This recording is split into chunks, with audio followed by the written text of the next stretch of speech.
c'était un soir sans. On est passé un peu à travers de notre match. Le SCO marque un sérieux coup d'arrêt en championnat. Vendredi soir dernier, les Angevins se sont inclinés 1-0 face à Vannes dans un match où ils ont clairement manqué d'inspiration, à la différence de Ghislain Gimbert, auteur de l'unique but de la rencontre.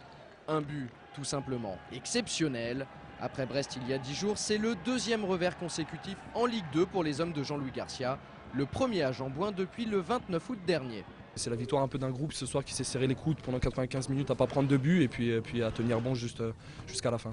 À part les 5 premières minutes où on a vraiment donné le ton, après on est un petit peu baisseux, ils en ont profité pour prendre confiance.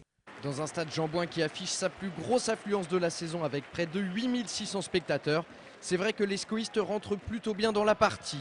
On joue à peine depuis 1 minute quand Vinicius allume la première mèche. Malheureusement, son coup franc passe de peu au-dessus des buts gardés par Revel. La réaction du VOC est quasi immédiate. Côté droit, Kitter prend le meilleur sur Djelabi et adresse un centre au premier poteau. Samaritano est à la réception, mais David Leray réalise un geste défensif exceptionnel pour éloigner le danger. Un quart d'heure plus tard, Bruno Ekwelemanga rate complètement sa relance. Kitter en profite, temporise et met le bouc sur orbite. Padovani, qui a bien bouché ses angles, repousse le cuir comme il le peut. Sur l'action suivante, on prend les mêmes et on recommence. À 30 mètres des buts, le bouc tente sa chance sur coup franc. Le ballon est dévié, Padovani est obligé de s'employer pour ne pas concéder l'ouverture du score. La dernière opportunité de cette première mi-temps est à mettre au profit des scoïstes, mais la demi-volée de Floyd Haïté passe largement à côté. 0-0, c'est le score à la pause. Dès le retour des vestiaires, les affaires se compliquent pour les hommes de Jean-Louis Garcia.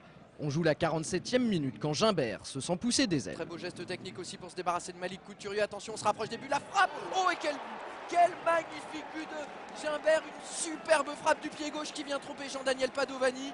Je pense que le petit rebond permet vraiment que la balle parte vraiment forte et un peu n'importe comment. Je pense que ça a trompé un peu Padovani. Donc voilà, après, comme je l'ai dit, c'est une action venue d'ailleurs, c'est sûr qu'on ne marquera pas 50 comme ça. Ouais, il met un beau but. Je pense que le ballon doit rebondir avant et que la frappe est flottante. Donc bon, c'est vrai que c'est dommage. Mais bon, ça fait partie du jeu, quoi. Après ce but d'extraterrestre de Ghislain Gimbert, Angers va essayer de recoller à la marque. Mais ni Paul Aloé-Folou, ni Vinicius, ni même Charles Diers sur cette ultime tentative n'y parviendront.